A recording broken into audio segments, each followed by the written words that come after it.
இடைவேளையை தொடர்ந்து தொடர்ச்சியாக நிகழ்ச்சியில் இணைந்திருக்கின்றோம். நிகழ்ச்சியின் மிக முக்கியமான பகுதிக்கு வந்திருக்கின்றோம். தலைப்பு பகுதிக்கு வந்திருக்கின்றோம். இன்று தலைப்பு பகுதியில் நாங்கள் எதை பற்றி பேச போகின்றோம் என்றால், இன்று அக்டோபர் 5ஆம் தேதி உலக ஆசிரியர் தினமாக பிரகடனப்படுத்தப்பட்டுள்ளது. இதன் அடிப்படையில் இன்றைக்கு நாங்கள் உலக ஆசிரியர் தினம் என்று ஆசிரியர் தினத்தை பற்றி ஆசிரியர்களை பற்றியும் பேசலாம் என்று இருக்கிறோம். ஆசிரியர் தினம் அப்படின்னு வந்தோடனே முதல்ல எங்களுக்கு எல்லாம் ஞாபகம் வருது, நாங்கள் பாடசாலை காலங்கள்ல 5 ரூபா 10 ரூபா 100 ரூபான்னு சேர்த்து ஒவ்வொருத்தர ஆசிரியர் தினம் ஒவ்வொரு டீச்சர்ஸுக்கும் நாங்கள் ஒவ்வொரு கிஃப்ட் எல்லாம் கொடுத்தது. ஆனா அண்மையில எங்களுடைய கல்வி அமைச்சு வெளியிட்ட அறிவுறுத்தலின் பிரகாரம் இனி பாடசாலைகள்ல ஆசிரியர் தினம் கொண்டாடுறதோ அல்லது நவராத்திரி பூஜைகள் கொண்டாடுறதோ எந்த ஒரு விடயத்திற்காகவுமே மாணவர்களிட பெற்றோர்களிடமிருந்து நாங்கள் பணங்களை அறவிடக்கூடாது என்ற ஒரு செய்தி ஒன்று எங்களுடைய கல்வி அமைச்சு வெளியிட்டிருக்கின்றது. இப்ப அதன்படி இந்த வருஷம் இப்ப ஆசிரியர் தினம் எல்லாம் எப்படி கொண்டாட போகின்றது அப்படின்றது எங்களுக்கு ஒரு கேள்வியா தான் இருக்குது. இப்படி இருக்கைக்குள்ள ஆசிரியர் தினம் என்றைக்குள்ள படித்த மக்களை நாங்கள் மேம்படுத்த வேண்டும், ஒரு சமுதாயத்தின் எதிர்காலத்திற்கு வழி சமைத்து கொடுப்பவர்களுக்கு நாங்கள் மரியாதை செலுத்த வேண்டும் என்ற ஒரு தொனிப்பொருளையும் அடிப்படையில படித்த மக்களின் மேம்பாடு என்று இந்த ஆசிரியர் தினங்களை நாங்கள் கொண்டாடுவது உண்டு. உண்மையில் இன்றைய சமகாலத்தில் முன்னைய காலங்களோட ஒப்படைக்குள்ள ஆசிரியர்களுக்கு கொடுக்கப்படுகின்ற மரியாதை, அந்த தொழிலுக்கு கொடுக்கப்படுகின்ற மரியாதை உண்மையில் நாங்கள் வெளிப்படையாக பேச வேண்டும் என்று சொன்னால் குறைந்து கொண்டுதான் செல்கின்றது. பெற்றோர்கள் எல்லாருமே பிள்ளைகளை படிப்பிக்கின்ற பொழுது நீ வைத்தியராக வேண்டும், ஒரு கணக்காளராக வேண்டும், ஒரு இன்ஜினியர் ஆக வேண்டும், குறைந்தது ஒரு ஆசிரியராவது ஆக வேண்டும் என்று குறைந்தது ஆசிரியர் என்று தீர்மானிக்கின்றார்கள். உண்மையில் எங்கள் நாட்டில் இருக்கக்கூடிய பிரச்சனை என்னவென்று சொன்னால், எதிர்காலத்தை மாணவர்களுக்கு சிறப்பாக வழி சமைத்து கொடுக்கக்கூடிய இந்த ஆசிரியர்களுக்கு சம்பளங்கள் தொடர்பான பிரச்சனை, சமூகத்தில் இருக்கக்கூடிய மரியாதை தொடர்பான பிரச்சனைகளால் குறைந்தது ஆசிரியர் தொழிற்காக செல்ல வேண்டும் என்று கூறுவார்கள். ஆனால் சமூக மட்டத்தில் ஒரு கற்ற சமுதாயமாக இருந்தாலும் சரி, இல்லது ஒரு கீழ்நிலையில் இருக்கக்கூடிய மக்களாக இருந்தாலும் சரி, அவர்களுடைய அடிப்படை எதிர்பார்ப்புகள் என்னவென்று சொன்னால், பாடசாலைகளிலும் சரி தனியார் கல்வி நிலையங்களிலும் சரி தங்களுடைய பிள்ளைகளுக்கு ஒரு நல்ல ஆசிரியர் கிடைக்க வேண்டும் என்பது அவர்களுடைய ஒரு சரியான எதிர்பார்ப்பாக இருக்கின்றது. நல்ல ஆசிரியர்கள் கிடைக்க வேண்டும் என்று நாங்கள் எவ்வளவுக்கு எவ்வளவு எதிர்பார்க்கின்றோமோ அவ்வளவுக்கு அவ்வளவு அந்த தொழில் மீதும் நாங்கள் மரியாதை செலுத்த வேண்டும். உண்மையில் இன்று எங்களுடைய சமுதாயத்தில் ஆசிரியர்களாக இருக்கக்கூடிய அந்த உன்னதமான மனிதர்களுக்கும் எதிர்காலத்தில் ஆசிரியர்களாக வரப்போகின்றவர்களுக்கும், இன்று தேசிய கல்லூரியில் கல்வி பயின்று ஒரு ஆசிரியர் கனவோடு இருக்கக்கூடியவர்களுக்கும், பல்கலைக்கழகங்களில் பட்டப்படிப்பை நிறைவேற்றி ஆசிரியர்களாக வர காத்திருப்பவர்களுக்கும் இன்றைய உலக ஆசிரியர் தினத்தில் எங்களுடைய குழுமம் சார்பாக உங்களுக்கு ஆசிரியர் தின வாழ்த்துக்களை நாங்கள் தெரிவித்துக் கொள்கின்றோம். இப்படி இருக்கின்ற பொழுது இன்றைய ஆசிரியர்கள் என்கின்ற பொழுது இன்று அண்மையில் தாய்லாந்தில் ஒரு பஸ் பாடசாலை மாணவர்களுடன் எரிந்து, ஆசிரியர் உட்பட எரிந்து சாம்பலாகி இருக்கின்றது. இப்படி இருக்கின்ற பொழுது அந்த ஆசிரியர் என்ன செய்திருக்கிறார், தான் தப்பித்து செல்ல வேண்டும் என்று யோசிக்கவில்லை, அந்த மாணவர்களை கட்டி அணைத்துக் கொண்டு அப்படியே அவர் உயிரிழந்திருக்கிறார். இப்படித்தான் ஆசிரியர் தொழில் என்பது உண்மையில் ஒரு உன்னதமான தொழில். நாங்கள் 8 மணித்தியாலங்களுக்கு மேலாக எங்களுடைய பிள்ளைகளை ஒரு மனிதர்களை நம்பி ஒப்படைக்கின்றோம் என்றால் அந்த தொழிலில் இருக்கக்கூடிய பொறுப்பும் அந்த தொழிலின் உன்னதத்தன்மையையும் சமுதாயமும் புரிந்து கொள்ள வேண்டும். ஆசிரியர்களும், இன்று சில ஆசிரியர்களும் தவறிழைக்கக்கூடிய ஆசிரியர்கள் இருக்கின்றார்கள், நாங்கள் இல்லை என்று சொல்லி பேசிவிட முடியாது. இப்படி இருக்கின்ற பொழுது இந்த சமுதாயமும் அந்த தொழிலை மதிக்க வேண்டும். அந்த ஆசிரியர்களும் அந்த ஆசிரியர் தொழிலை வெறும் சம்பளத்திற்கானதாக மட்டுமல்லாமல் ஒரு சமுதாயத்தின் அடிப்படை என்ற ஒரு புரிதலுடன் இந்த தொழிலை மேற்கொள்ள வேண்டும் என்று நான் நினைக்கின்றேன். ஹரிஹரன், உங்களுடைய கருத்துக்கள்? நிச்சயமாக ஆசிரியர் தின இன்றைக்கு எங்களை எல்லாம் ஏற்றுவித்து தெய்வத்திற்கு மேல்நிலையில் இருக்கக்கூடிய ஆசிரியர் தெய்வங்கள் அத்தனை பேருக்கும் இன்றைக்கு இனிய பணிவான ஆசிரியர் தின நல்வாழ்த்துக்களை கூறிக்கொள்கிறோம். இன்றைக்கு உலகமே ஆசிரியர் தினத்தை கொண்டாடி கொண்டிருக்கிறது. ஆனால் இலங்கையில் அது நாளை தான், இன்றைக்கு அக்டோபர் 5ஆம் தேதி உலக ஆசிரியர் தினமாக பிரகடனப்படுத்தப்பட்டுள்ளது. ஏனென்றால் சட்டமேதை, இந்தியாவுடைய சட்டமேதை அம்பேத்கர் அவர்களுடைய பிறந்த தினம், ஜனன தினம் என்று கூறுவார்கள். அவர் கல்விக் கொள்கைகளிலும் சரி சமூக மட்டங்களிலும் சரி பாரிய மாற்றங்களை கொண்டு பலருக்கு ஒரு ஆசானாக இருந்து முன்னுதாரணமாக இருந்தபடியால் அவர் ஜனன தினத்திலேயே இன்றைக்கு உலக ஆசிரியர் தினத்தை கொண்டாடி கொண்டிருக்கிறோம். இன்றைக்கு ஆசிரியர்கள் என்று கூறும்போது தான் நாங்கள் இப்போ இந்த டீச்சர்ஸ் டேக்கு போவோம். பள்ளிக்கூட காலங்களில் எங்களுக்கு அதே ஒரு பெரிய ஒரு விழா மாதிரி, பெரிய பண்டிகை மாதிரி கொண்டாடுவோம். எந்த டீச்சருக்கு கூட மாலை விழுதுன்னு பார்ப்போம், அந்த டீச்சர் தான் நாங்கள் அந்த ஹீரோவாக இருப்போம். இதில் டீச்சர் மாதிரி நிகழ்ச்சி செய்யணும். வகுப்புல சோடிப்போம். நாங்கள் வகுப்புல சோடிச்சு எங்களை கிளாஸ் டீச்சரை கூட்டிட்டு கேக் கட் பண்ணி மாலை போட்டு அந்த டொபி மாலை என்று போடுவோம். அந்த கடவுளையெல்லாம் சிச்ச டொபியெல்லாம் அடித்து மாலையை அவிப்பினோம். அதை கொண்டு போய் போடுறது டீச்சரோட என்ன செய்யணும், அது எல்லாத்தையும் பிரித்து எங்களுக்கு தந்திருப்போம். பள்ளி வாழ்க்கையில ஆசிரியர்கள் என்பவர்களுக்கு எங்களுக்கு ஒரு தெய்வங்களாக இருந்திருக்கிறார்கள். இன்றைக்கு பார்த்தா இந்த எப்பதான் அடி வாங்கினாலும் பேச்சு வாங்கினாலும் அந்த ஆசிரியர் தினத்துல எல்லாத்தையும் மறந்து அந்த டீச்சர்கிட்ட போய் நிற்போம். அந்த டீச்சரும் எங்களுக்கு அடித்தது எல்லாத்தையும் மறந்து எங்களோட வந்து நிற்போம்.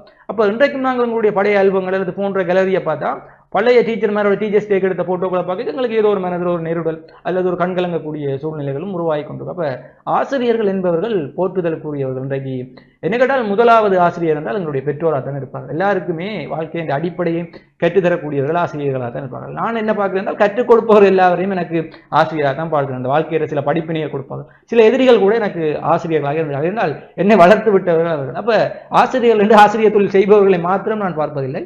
சில எதிரிகள் எங்களுக்கு எதிர்மறையாக கூட எங்களை வளர்த்து விடுபவர்கள், எங்களை தூக்கி விடுபவர்கள், வீழ்த்த வேண்டும் என நினைத்து எங்களை தூக்கி விடுபவர்கள், அறிவுரைகள் கூறுபவர்கள், சமூகத்தில் எங்களை வழிநடத்துபவர்கள் என்று எங்களுக்கு யாரெல்லாம் எல்லாவற்றையும் கற்றுக் கொடுக்கிறார்களோ அவர்களுக்கு எங்கிருந்தெல்லாம் கற்றுக்கொள்கிறோமோ அவர்கள் அனைவரையும் ஆசிரியர்களாக இருக்கு. அப்போ இந்த தினத்தில் அந்த ஆசிரியர்களுக்கும் நான் இந்த மனமார்ந்த நன்றிகளையும் பாராட்டுதலையும் தெரிவித்துக் கொள்கிறேன். அப்ப இன்றைக்கு ஆசிரியர் தினம் என்று வரைக்கும் இன்றைய பார்த்தீங்கன்னா அடிக்கக்கூடாது, டீச்சர் மேலே அடிக்கக்கூடாது. ஆனால் நாங்கள் வாங்கின அடியெல்லாம் கேட்டால் ரத்த கண்ணீர் அடிப்பீங்கல்ல, அந்த அளவுக்கு அடி வாங்கியிருப்போம் டீச்சர் மேட்ட. ஆனால் இன்றைக்கு யார்கிட்ட எல்லாம் மொக்குத்தனமா அடி வாங்கினோம் அவைகளுக்கு தான் இன்றைக்கு பிடிச்சிருக்கோம். எங்கள்கிட்ட இன்றைக்கும் நாங்கள் பொடியெல்லாம் சேர்ந்து கயக்கிறோம்டா, இப்போ கனகாலத்துக்கு ஒரு ரீயூனியன் ஒன்று உருவாகிறோம்டா, எந்த வாத்தி கூட்டங்களுக்கு முழங்கினாரோ அவரை பற்றி தான் முதலாவது கதைப்போம். மேக்ஸ் வாத்திட்டு தான் எல்லாரும் கூட அடி வாங்கிப்போம். அடுத்த இங்கிலீஷ் வாத்தியார்கிட்டே இருக்கும். அப்போ முதலாவதுங்களுக்கு ஏன்னா எங்களை வழி கொடுத்துரு கணித ஆசான் இருப்பது அதிபர் ஆகிவிட்டார்.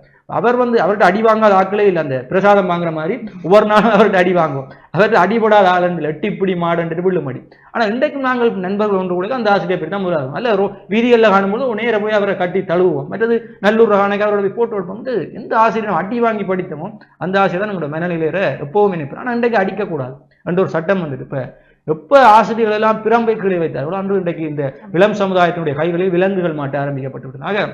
ஒன்றே ஒன்றுதான், ஆசிரியர்கள் எங்கள் நன்மைக்கானவர்கள். கார்த்தியாயனி இயலவே கூறியது போல என்னவென்றால் இந்த நாங்கள் வீட்டில் இருக்கும் நேரத்தை விட ஆசிரியர்களுடன் செலவிடும் நேரம் தான் அதிகமாக. பெற்றோர்களுக்கு பிறகு எங்களை வழி நடத்துபவர்கள் யார் என்று பார்த்தால் ஆசிரியர்கள். பாடசாலையில் 8 மணித்தியாலம், பிறகு தனியார் வகுப்பு, பிறகு பர்சனல் கிளாஸ், பிறகு விடிய 5:30 ஒரு பர்சனல் கிளாஸ் வந்து பெற்றோரை பார்க்கிறத விட ஆசிரியர்களை பார்க்குறாங்க கூட. அப்போ ஆசிரியரோடு இருக்கக்கூடிய நாங்கள் அவர்களிடமிருந்து ஏதாவது ஒன்றை கற்றுக்கொள்ள வேண்டும் என்பதுதான் ஆசிரியர் தினத்தினுடையதாக இருக்கிறது. என்ன கார்த்தியாயனி? உண்மையில் நீங்கள் கூறுகின்ற பொழுது எனக்கும் இந்த கடந்த கால ஞாபகங்கள் கொஞ்சம் வருகின்றது. நாங்கள் எங்களுடைய இறுதி நாள் வகுப்புகள்ல ஆசிரியர்கள் வந்து பிள்ளைகள் எங்களை மறந்து விடாதீர்கள் அப்படி சொன்ன ஆசிரியர்களையும் நாங்கள் பார்த்திருக்கின்றோம். உண்மையில் என்னுடைய வாழ்க்கையில் பெரிய ஒரு தாக்கத்தையும் மாற்றத்தையும் ஏற்படுத்தி இருக்கக்கூடிய ஆசிரியர்கள் என்று பார்க்கின்ற பொழுது என்னுடைய கணித ஆசிரியர்கள் 2 பேரை நான் கூறலாம். வர்த்தகத்துறை சார்ந்து நாங்கள் பயணித்திருந்தாலுமே இந்த கணித ஆசிரியர்கள் எப்படி எங்கள் வாழ்க்கையில் வந்து இப்படி ஒரு தாக்கத்தை ஏற்படுத்தினார்கள் அப்படி என்று சொன்னால் அவர்கள் பேசக்கூடிய விதமும் அந்த பிள்ளைகளுக்கிடையே பாகுபாடின்றி பழகக்கூடிய தன்மையும் எல்லா பிள்ளைகளையுமே சமமாக நடத்தக்கூடிய விதமும் வந்து உண்மையில் எனக்கு கணிதம் படிப்பித்திருக்கக்கூடிய ராஜ்குமார் சார், செந்தூரன் சார் 2 ஆசிரியர்கள். இது எந்த தனிப்பட்ட விஷயமும் தாண்டி அவர்கள் எப்பொழுதுமே அவர்களுடைய ஆசீர்வாதங்கள் எங்களுக்கு இருக்க வேண்டும் என்பதில் நாங்கள் சுயநலமாகத்தான் இருப்போம். நாங்கள் அவர்களை இன்றைக்கு படித்து இத்தனை வருடங்கள் ஆகியுமே அவர்களை சந்திக்கின்ற பொழுது அம்மா எப்படி இருக்க, பிள்ளை எப்படி இருக்கேன்னு சொல்ற அந்த வார்த்தைகள் வந்து இப்பொழுதுமே எங்களை ஆற்றுப்படுத்தி கொண்டுதான் இருக்கின்றது. என்ன ஒரு கஷ்டம் வந்தாலுமே எங்களுடைய ஆசிரியர்களை போய் சந்திக்கின்ற பொழுது அவர்கள் எங்களை பார்த்து பெருமை அடையக்கூடிய தன்மையும் அவர்களை பார்த்து நாங்கள் பெருமை அடையக்கூடிய தன்மையுமே வந்து எங்களுக்குள்ள இருக்கக்கூடிய அந்த உறவுகள் வந்து உண்மையில் ஒரு புனிதமான உறவாத்தான் இருக்கின்றது. ஆனால் இன்று இருக்கக்கூடிய சமுதாயத்துல வந்து ஆசிரியர்களுக்கும் மாணவர்களுக்கும் இடையே இருக்கக்கூடிய அந்த பற்றுக்கள் குறைந்து கொண்டு வருகின்றதோ என்பது வந்து ஒரு எனக்கு இருக்கக்கூடிய ஒரு சந்தேகமா இருக்குது. இப்படி இருக்கக்குள்ள ஆசிரியர் தினம் என்று வருகின்ற பொழுது நாங்கள் உண்மையில் பாடசாலை காலங்களில் கொண்டாடியது போன்றுதான் என்னுடைய தனியார் வகுப்பொன்றில் நாங்கள் ஆசிரியர் தினம் கொண்டாடி கொண்டிருக்கின்ற பொழுது என்னுடைய ஆசிரியர், அதாவது செந்தூரன் சார் தான் எனக்கு கணிதம் படிப்பித்த ஆசிரியர், வந்து என்னிடம் சொன்னார், பிள்ளை உனக்கு நல்லா பேச தெரியுது, அந்த துறையை பார்த்து போ அப்படி என்று சொன்னார். உண்மையில் எங்களுக்குள்ள இருக்கின்ற திறமைகளை அவ்வளவு உன்னிப்பாக கவனிப்பதற்கும் நாங்கள் எந்த துறை சார்ந்து பயணிப்பதில் சாதிக்கக்கூடியவர்கள் என்பதையும் வந்து அவ்வளவு உன்னிப்பாக கவனிப்பதில் வந்து ஆசிரியர்கள் ஒரு மிக முக்கியமான பங்கு. நாங்கள் வந்து கட்டவிழ்த்து விட்டவர்கள் போன்று பாடசாலையில அம்மா அப்பா கொண்டு வந்து வாசல்ல விடுறது வரைக்கும் தான். அதுக்கு பிறகு நாங்கள் எந்த பாடத்துல எப்படி படிக்கணும், என்ன செய்யறோம், பள்ளிக்கூடத்தில் எங்களுக்கு என்ன பிரச்சனை இருக்குது அப்படி என்று ஒவ்வொன்றையும் முறையும் ஒவ்வொரு மாணவர்களையும் 40 மாணவர்கள் என்று சொன்னால் அந்த 40 பேரும் 40 வீடுகளில் இருந்து வருகின்றார்கள். அந்த மாணவர்களின் உள ரீதியாகவும் உடல் ரீதியாகவும் அவர்களை கவனித்து அவர்களுக்கு தேவையான விஷயங்களை, இத்தனைக்கும் அவர்களுக்கும் குடும்ப பிரச்சனைகள் இருக்கும், அவர்களுக்கும் தனிப்பட்ட பிரச்சனைகள் இருக்கும், அதையெல்லாம் விட்டுவிட்டு எங்களை கவனித்து எங்களை ஒரு ஆளாக்கி இருக்கக்கூடிய ஆசிரியர்களுக்கு உண்மையில் நாங்கள் இன்றைய நாளில் தலை வணங்க வேண்டும். அந்த ஆசிரியர்களுக்கு நாங்கள் செய்யக்கூடிய நன்றி கடன்கள் என்னவென்று எனக்கு தெரியவில்லை. ஆனால் அவர்கள் நீண்ட காலம் ஆரோக்கியமாக இன்னும் பல மாணவ சமுதாயத்தை, இந்த சமுதாயத்திற்கு ஒரு ஆரோக்கியமான மாணவ சமுதாயத்தை வழங்கி கொண்டிருக்க வேண்டும் என்று இறைவனை நாங்கள் பிரார்த்தித்துக் கொள்கின்றோம். இதுதான் நாங்கள் ஆசிரியர்களுக்கு செய்யக்கூடிய மிகப்பெரிய ஒரு விஷயமாக இருக்கும். அதையும் தாண்டி இன்றைய சமுதாயம் என்று வருகின்ற பொழுது நீங்கள் குறிப்பிட்டது போன்றுதான், எப்பொழுது ஆசிரியர்கள் எல்லாம் பிரம்பை கைவிட்டார்களோ அப்பொழுதெல்லாம் மாணவ சமுதாயத்தின் கைகளில் விலங்குகள் வந்துவிட்டது என்று. உண்மையில் பெற்றோரிடம் நாங்கள் வேண்டுதலாக கேட்கக்கூடிய ஒரு விஷயம் என்னவென்று சொன்னால், எந்த தனியார் வகுப்பிற்கு போனால் அல்லது எங்கு கட்டணம் அதிகமாக இருக்கின்றதோ அங்கு பிள்ளைகளை அனுப்பினால் அவர்கள் சமுதாயத்தில் ஒரு படித்த பிரஜையாக வருவார்கள் என்பது மட்டுமல்ல. உண்மையில் ஆசிரியர்களிடம் இன்று இந்தியாவில் அண்மையில் வெளிவந்திருக்கக்கூடிய ஒரு செய்தி, ஒரு சிறு பாடசாலை மாணவி ஒருவர் பாலியல் துஷ்பிரயோகத்திற்கு உள்ளாக்கி இருக்கிறார், பாலியல் சீண்டல்களுக்கு உள்ளாக்கப்பட்டிருக்கின்றார். அந்த செய்தியை அந்த மாணவி யாரிடம் கூறியிருக்கின்றார் என்றால் அந்த வகுப்பாசிரியரிடம் தான் கூறியிருக்கின்றார். அந்த வகுப்பாசிரியர் அவருக்கு கொடுத்திருக்கக்கூடிய அந்த சுதந்திரமும், அந்த வகுப்பாசிரியரிடம் நான் எதையும் என்னை அவர் எந்த ஒரு மதிப்பீடும் இல்லாமல் நான் அதை அவரிடம் பகிர்ந்து கொள்ள முடியும் என்ற அந்த பாதுகாப்பையும் கொடுக்கக்கூடிய வகுப்பாசிரியர் எங்களுடைய நாடுகளிலும் தேவை. இன்று பெண் பிள்ளைகள் சமுதாயத்தில் எதிர்நோக்கக்கூடிய பிரச்சனைகளை எல்லாம் மனம் விட்டு பேசக்கூடிய தன்மையை ஒரு ஆசிரியர் உருவாக்கி இருக்க வேண்டும் என்பது எங்களுடைய வேண்டுகோளாக இருக்கின்றது. இன்றைய உலக ஆசிரியர் தினம் கற்றவர்களை, ஆசிரியர்களை கொண்டாடும் தினமாக இல்லாமல் உணர்வு சார்ந்து எங்களுடன் இன்னும் பின்னி பிணைந்திருக்கக்கூடிய ஆசிரியர்களுக்கு மரியாதை செலுத்தும் தினமாகவும் இருக்கும். எங்களுடைய நேயர்களும் இன்று நாங்கள் இதை பற்றி பேசிக் கொண்டிருக்கின்ற பொழுது உங்களுடைய பாடசாலை காலங்களில் அல்லது நீங்கள் கல்வி கற்பவர்களாக இருந்தால் இப்பொழுது உங்களுடன் உணர்வு சார்ந்தும் சரி அல்லது எங்களுடைய ஃபேவரட் டீச்சர் அப்படின்ற ஒரு டெக்லைன் வச்சு சொல்லக்கூடிய மாதிரி உங்களுக்கும் ஆசிரியர்கள் இருப்பார்கள்.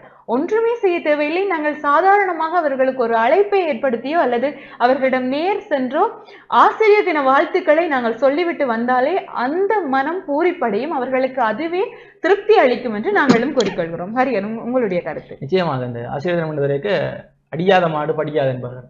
அடிதான் முக்கியம். இன்றைக்கு பிள்ளைகளுக்கு அடிக்கக்கூடாதுன்னு பெற்றோரும் இருக்கிறாங்க, ஆசிரியரும் சில பேர் முடிவெடுத்து மாணவர்கள் அப்படி ஒரு இதாக போய் கொண்டு. ஆனால் நான் கூறிய பிள்ளைங்க கணித வாத்தியா இருப்பேன், இல்லை டியூஷன் வாத்தியா இருப்பேன். நாங்கள் டியூஷனை கட் பண்ணிட்டு கிரவுண்டில் விளையாட போவோம். அந்த மோட்டர் சைக்கிளை தேடி கிரவுண்டுக்கு வச்சு அடிச்சுட்டு படிக்க எங்களை கூட்டிட்டு போவோம். அப்போ படிச்சு அவைகள் படிச்சு எங்களை ஒரு பல்கலைக்கழக நிலையை கொண்டு வந்து எங்களை உருவாக்கி விட்டுருக்கணும்டா. அடிகள் நாங்கள் வாங்கின அடிகள்லாம் நாங்கள் இன்றைக்கு இரும்புகளாக்கி வச்சிருக்கேன்னு சொல்லணும். அதே மாதிரி சில ஆசிரியர் இருப்பார், நல்ல அவப்புற போட்டு அடிப்பார். ஆனால் எங்களை விட வருந்தக்கூடியவர்கள் அவர்களாக தானே இருப்பார். பிள்ளைக்கு இப்படி அடிச்சுட்டேனே, கோவத்தில் அடிச்சுட்டேனே வந்துட்டு புற பார்த்த நானெல்லாம் இருக்கே ஒரு எங்களை தமிழ் எனக்கு பேச்சு பழக்கின டீச்சர், நான் ஒழுங்கா பேசாட்டி விழு மாட்டி இல்லை பேச்சு பாடமாக்கணும் வாட்டி அடி விடும். அடி விழுந்துட்டு மனசுவே கண்ணியன்ற அழுது கொண்டு இருக்கும், அடிச்சுட்டேனே அவனுக்கு அடிச்சுட்டேன். பிறகு திருப்பி என்னிட வரைக்கும் வாய்ப்பு நோவாடையோட வருவான். அப்போ அப்படியான ஆசிரியர் இன்றைக்கும் இருக்கிறார்கள். அவர்களுக்கு இன்றைக்கும் நாங்கள் போனால் எங்களுடைய நிலையை பார்த்து பூரிப்படையக்கூடியவர்கள். இன்னொரு விஷயம், இந்த ஆசிரியர் சொல்ல கேட்காதல நான் அனுபவித்துக்கக்கூடிய விடயம் என்னடா, நான் அந்த ஓயலை முடிச்சு ஏழுக்கு வரைக்கும் பள்ளிக்கூடத்தில் இந்த எல்லா டீச்சரும் சொன்னது, நீ இந்த விஞ்ஞான தொழில்நுட்பத்துறைக்கு போகாத, கலைத்துறைக்கு போ, நீ ஒரு வக்கீலா வருவேன். நான் கேட்கல அந்த ஆசிரியரோட சொல்ல. இன்றைக்கு அதை கேட்காத இந்த விளைவை நான் இன்றைக்கும் யோசிச்சு கொண்டிருக்கேன். இல்லாட்டி இன்றைக்கு ஒரு சட்டத்தனியாக என்னை அவர்கள் உருவாக்கி இருப்பார்கள் என்ற நம்பிக்கை எனக்கு இருந்து கொண்டிருக்கிறதாக. ஆசிரியர் சொல்லக்கூடிய எல்லா வார்த்தைகளுக்கும் பின்னால் 1000 அர்த்தங்கள் ஒளிந்திருக்கும். நாங்கள் அதை மறக்கக்கூடிய அதனுடைய மாணவ சமுதாயம் என்ன செய்யறா, டீச்சர்ஸையும் ஒரு ஃபன்னா தான் பார்த்து கொண்டு இருக்கிறாங்க. இன்றைக்கு டீச்சர்ஸ் என்ன தோல்ற கை போட்டு கைக்கிறது, இந்த மஜ்ஜிஸ் அந்த மாதிரி தான் போய்க்கணும். ஆனால் ஆசிரியர்களும் சில பேர் அப்படியான மனநிலைக்கு மாறிக்கொண்டிருக்காங்க. உண்மையில் ஆசிரியர் தொழில் என்பது ஒரு அறத்தொழிலாகத்தான் பார்க்கிறார்கள். குருவில்லா வித்தை பால் என்று சொல்வார்கள். துரோணாச்சாரியரிடம் ஏகலைவனை பார்க்கலாம், அதே நேரம் கர்ணனை பார்க்கலாம். அந்த குருவிடம் ஒழுங்காக கல்வி பெறாதவர்கள் அல்லது குருவிடம் சாபம் பெற்றவர்கள் எல்லாம் வாழ்க்கையிலே அழிந்து போயிருக்கிறார்கள். உண்மையில் ஆசிரியர் ஒருவர் மனம் வந்து பேசுகிறார் என்றால் அந்த சாபம் கடைசி மட்டும் அங்களோடு இருந்து கொண்டிருக்கும். குருவினுடைய சாபம் தான் கொள்ளாத ஒரு நிந்தை என்று இலக்கியங்கள் கூறுவது. அப்ப ஆசிரியர்களுடன் நாங்கள் எந்த லேசர் அவையில் திட்டமாட்டோம். ஆனால் அவர்கள் திட்டுகிறார்கள் என்றால் அவர்களுடைய மனம் வந்திருக்கும். ஆகவே இன்றைய மாணவ சமுதாயம் என்ன யோசிக்க வேண்டாம், ஆசிரியர்களோடு நீங்கள் பிணைப்பாக இருக்கணும். ஒருவேளை நீங்கள் படிப்புற குறைஞ்சிட்டாலும் அடுத்த கட்டத்துக்கு நீங்கள் போறதுக்கு வழிகாட்டக்கூடியவர்கள் அவர்களாக தான் இருப்பார். எங்களை வாத்தியார் சொல்லுவார், ஒரு படியும் கிரிக்கெட் விளையாடிக்கொண்டே இருப்பான். அவனுக்கு சொல்லுவார், கிரிக்கெட் சோறு போடாது மாடு மாடுன்னு சொல்லுவார். சொல்லி அவனை மேக்ஸ் படிக்க வச்சு ஓயில மேக்ஸ் பாஸ் பண்ணி இப்ப அவரே அவனுக்கு மேக்ஸோட அவன் நிற்கிறான். இப்ப அவன் ஒரு கோச்சாக்கி ஒரு பாடசாலை கொண்டு செய்திருக்காருன்னா, விளையாட வேணாம்னு சொன்ன ஆசிரியரே அவனுக்கு விளையாட்டு நல்லா வருதுன்ட்டு தண்டை பாடத்தில் அவனை பாச சித்தி அடிச்சு இன்றைக்கு ஒரு பெரிய ஒரு பயிற்சிப்பாளர் ஆக்கியிருக்கிறார். பாருங்க, உடைய ஆசிரியருடைய நோக்கம் எல்லாம் எங்களை வீழ்த்துவதில்லை, எங்களை அடிச்சு அவையில் பண்றதில்லை, எங்களை திருத்துறதான் நான் நோக்கம். இன்றைய தினத்தில் நாங்கள் ஒரு முடிவு எடுக்கணும். சோடிச்சு பலூன்களை வெடிச்சு இந்த ஸ்ப்ரேல அடிச்சு தொவிகளை கொடுத்து தான் ஆசிரியர் தினம் கொண்டாடணும் இல்லை. உங்களால் முடிஞ்சது ஒரு பூமாலை கொண்டு அவர்களை போடுவோம், அல்லது அன்றைய தினத்தில் அவர் காலில் விழுந்து ஒரு ஆசீர்வாதத்தை வாங்குவோம், அல்லது ஒரு விஷ் பண்ணுங்க இன்றைக்கு. அதே அவர்களுக்கு பெரிய ஒரு சந்தோஷத்தை கொடுக்கிறதாக இருக்கும். ஆகவே நாங்கள் இன்றைக்கு செலவுகளை குறைத்து ஆசிரியர்களை எங்களுடைய மனத்தால் வழிபட வேண்டும் என்பதுதான் நாங்கள் இதை கூறிக்கொண்டோம். நிச்சயமாக உண்மையில் ஆசிரியர்கள் என்று நாங்கள் சொல்கின்ற பொழுது எங்களுடைய சமுதாயத்திலேயே நாங்கள் உதாரணப்படுத்தி கூறக்கூடிய ஆசிரியர்கள் பலர் உள்ளார்கள். நாங்கள் பல இடங்கள்ல எல்லாம் தேட தேவையில்லை, அந்த திரைப்படத்தில் இப்படி வந்திருக்குது என்று சொல்ல தேவையில்லை. எங்களுடைய நடைமுறை வாழ்க்கையிலும் என்று பார்த்து கொண்டிருக்கக்கூடிய எங்களுடைய நேர் சொந்தங்கள் அனைவரும் நாங்கள் ஆசிரியர் தினத்தை பற்றி பேசிக் கொண்டிருக்கின்ற பொழுது ஒரு ஆசிரியர் உங்கள் மனக்கண் முன் வந்து போகின்றார், இந்த மனிதன் மரியாதைக்குரிய ஆசிரியர் என்று உங்கள் கண்முன் வந்து போகின்றார் என்று சொன்னால் அப்படிப்பட்ட ஆசிரியர்களுடன் நாங்கள் வாழ்ந்திருக்கின்றோம் என்பதுதான் உண்மையான விஷயம். இப்படி இருக்கின்ற பொழுது அண்மையில் இன்னொரு செய்தி பார்த்தோம். இளவாலையில், யாழ்ப்பாணம் இளவாலை பகுதியில் மாணவனை சரமாரியாக தாக்கிய ஆசிரியர் அப்படி என்று. அடியும் கண்டிப்பும் மாணவர்களுக்கு தேவைதான், ஆனால் அது மட்டுமே தேவையாக இருக்கக்கூடாது. இன்றைய காலத்து இப்ப வளர்ந்து வர பிள்ளைகளுக்கு வீட்டிலேயே பெற்றோர்கள் கண்டிக்கிறது என்பது, அதுவும் உடல் சார்ந்து கண்டிக்கிறது என்பது குறைவு. இப்படி இருக்கின்ற பொழுது ஆசிரியர்கள் அதிகம் தண்டனை வழங்குகின்ற பொழுது அந்த மாணவர்கள் அது உடல் சார்ந்த பல பிரச்சனைகளையும் கொண்டு வரும். சமூகத்தில் இப்பொழுது ஆசிரியர் அடிப்பது என்பதே குற்ற செயலாக மாறிவிட்டது. குற்ற செயலாகும் அளவிற்கு ஆசிரியர்கள் அடிப்பதும் தவறாகத்தான் இருக்கிறது. வன்முறை இல்லாத பாதையாக இருக்க வேண்டும் கட்டாயம். அது மட்டுமல்லாமல் நாங்கள் இன்னொரு விஷயத்தை பற்றியும் பேச வேண்டும். இன்னுமே சமுதாயத்துல வாய்ப்புகள் பெருசா அல்லது திறமைகள் பெருசா அல்லது வழிகாட்டல்கள் பெருசா என்ற மாதிரி வாதம் நாங்கள் செஞ்சு கொண்டுதான் இருக்கிறோம். வாய்ப்பில்லாட்டி வழிகாட்டல் இருந்து என்ன பிரயோஜனம், வழிகாட்டல் மட்டும் இருந்து என்ன செய்யறது, திறமைகள் மட்டும் இருந்து என்ன செய்யறது என்று. உண்மையில் ஒரு வாய்ப்பு இருக்கின்றது, ஒரு திறமை இருக்கின்றது, அதற்கான சரியான பாதை இல்லை என்றால் அந்த இரண்டும் இருந்து எந்த பிரயோஜனமும் இல்லை. எங்களிடம் இருக்கின்ற திறமைகளை அந்த வாய்ப்புகளை நோக்கி சரியாக பயணிக்க செய்யக்கூடிய பாதைகளாக இன்று ஆசிரியர்கள் இருக்கின்றார்கள். உண்மையில் அந்த தொழிலுக்கு அர்ப்பணிப்பாகவும் அந்த தொழிலை மாணவர்களில் அவ்வளவு அக்கறை நலன் கருதி செயற்படக்கூடிய ஆசிரியர்களின் மீது, அவர்களின் தோள்களின் மீது ஏறித்தான் நாங்கள் பயணம் செய்து கொண்டிருக்கின்றோம். இதுதான் உண்மையான விடயமாக இருக்கின்றது. நாங்கள் ஏறி எத்தனை தோள்களின் மீது ஏறி நாங்கள் இந்த இடத்தை அடைந்திருக்கின்றோம் என்றால் அத்தனை மனிதர்களும் போற்றுதலுக்குரியவர். வெறுமனே மரியாதையும் அவர்களுக்குரிய நன்றிகளையும் மட்டும் நாங்கள் கூறிவிட்டு செல்ல முடியாது. இன்னும் எங்களுக்கு பிறகும் எங்களுக்கு முன்னரும் எத்தனையோ மாணவ சமுதாயத்தை அந்த மனிதர்கள் கட்டி எழுப்பி இருக்கிறார்கள். அவர்களுக்குரிய நன்றிகளை நாங்கள் தெரிவிக்க வேண்டும். எப்பொழுதுமே ஆசிரியர்கள் என்ற உடனே அவர்கள் அந்த ஆசிரியர் அடித்தார், அந்த ஆசிரியர் இந்த குற்றம் செய்தார், அவர்களுடைய கடந்த காலங்களை பற்றி தெரியுமா என்று நாங்கள் அந்த ஒரு குறை கூறுவதை மட்டும்தான் பேசிக் கொண்டிருக்கின்றோம். கொஞ்சம் நேர்மறையாக நாங்கள் சிந்திக்கின்ற பொழுது பாடசாலைகள்ல நாங்கள் பாடசாலைகளுக்கு போய்கொள்ளே விழுந்து விழுந்து குட் மார்னிங் சொன்ன டீச்சர்ஸ் மேலாம் இருக்கிறோம். இன்றைக்கு அந்த டீச்சர்ஸ் எல்லாரும் எங்க இருக்கிறோம் என்று தெரியாது, நாங்கள் அவர்களுடன் எல்லாம் தொடர்பில் இருக்கின்றோமா என்றும் தெரியாது. ஆனால் எங்கள் மீது அதிக அன்பும் அதீத அக்கறையும் கொண்டிருக்கக்கூடிய ஆசிரியர்களை நாங்கள் இற்றை வரை பற்ற வைத்துக் கொண்டுதான் இருக்கின்றோம். அது ஒரு சுயநலமாக கூட இருக்கலாம். ஏனென்றால் அந்த ஆசிரியரின் அன்பும் ஆசீர்வாதமும் எனக்கு எப்பொழுதும் தேவை என்பதில் ஒரு மனிதன் சுயநலமாக கூட இருக்கலாம். ஆனால் அந்த மனிதர்கள் எப்பொழுதுமே மரியாதைக்குரியவர்கள், போற்றுதலுக்குரியவர்கள் என்பதுதான் இந்த நாளில் நாங்கள் கூறிக்கொள்ள வேண்டும். நிச்சயமாக இன்று அக்டோபர் 5ஆம் தேதி உலக ஆசிரியர் தினம் கொண்டாடப்பட்டு கொண்டிருக்கின்றது. எங்களுடைய குழுமம் சார்பாகவும் மீண்டும் ஒரு முறை எங்களுடைய ஆசான்களுக்கும் எங்களை வாழ்வில் வளப்படுத்திய அந்த உன்னதமான மனிதர்களுக்கும் ஏணிகளின் கட்டுக்களாக அவர்களுடைய தோள்கள் எங்களை சுமந்து மேலே அனுப்பியுள்ளது. நாங்கள் இன்று சமுதாயத்தில் ஒரு நிலையில் இருக்கின்றோம் என்று சொன்னால் அந்த மனிதர்கள் இல்லாமல் நாங்கள் இல்லை. உண்மையில் பெற்றோர்கள் எவ்வளவிற்கு எவ்வளவு நன்றி கூற உரியவர்களோ அது மாதிரி ஆசிரியர்களும் உரியவர்கள். நான் ஒரு கவிதை ஒன்றை அண்மையில் எங்களுடைய பண்டைய கவிதை ஒன்றை வாசிப்பதற்கு எனக்கு கிடைத்தது என்னவென்று சொன்னால், ஆசிரியர்கள் ஒரு நோய்வாய்ப்பட்டிருக்கையோ அல்லது அவர்களுடைய வயோதிப காலத்திலேயோ ஒரு மாணவர்களாக நாங்கள் அவர்களை போய் தாங்கி அவர்களை பார்ப்பதற்கு அல்லது அவர்களை கவனித்துக் கொள்வதற்கு எங்களுக்கு சந்தர்ப்பம் கிடைப்பதில்லை. அதுதான் உண்மையும் கூட. இப்படி இருக்கின்ற பொழுது உங்களுடைய பெற்றோர்களுக்கு நீங்கள் செய்யக்கூடிய நன்றி கடன்கள் எல்லாம் உங்களுடைய ஆசிரியர்களுக்கும் நீங்கள் செய்யக்கூடியதாக நினைத்து செய்யுங்கள், அந்த பலன் உங்கள் குருவையும் சென்றடையும் என்று கூறினார்கள். இப்படி இந்த ஆசிரியர் தினத்தில நாங்களும் நீங்களும் எல்லாருமே இந்த தொழிலை மதிச்சு இந்த தொழிலில் ஈடுபடுபவர்களுக்கும் மீண்டும் ஒரு முறை உலக ஆசிரியர் தினத்தை கூறிக்கொண்டு நிகழ்ச்சியில இருந்து விடைபெற்றுக் கொள்கிறோம். நன்றி.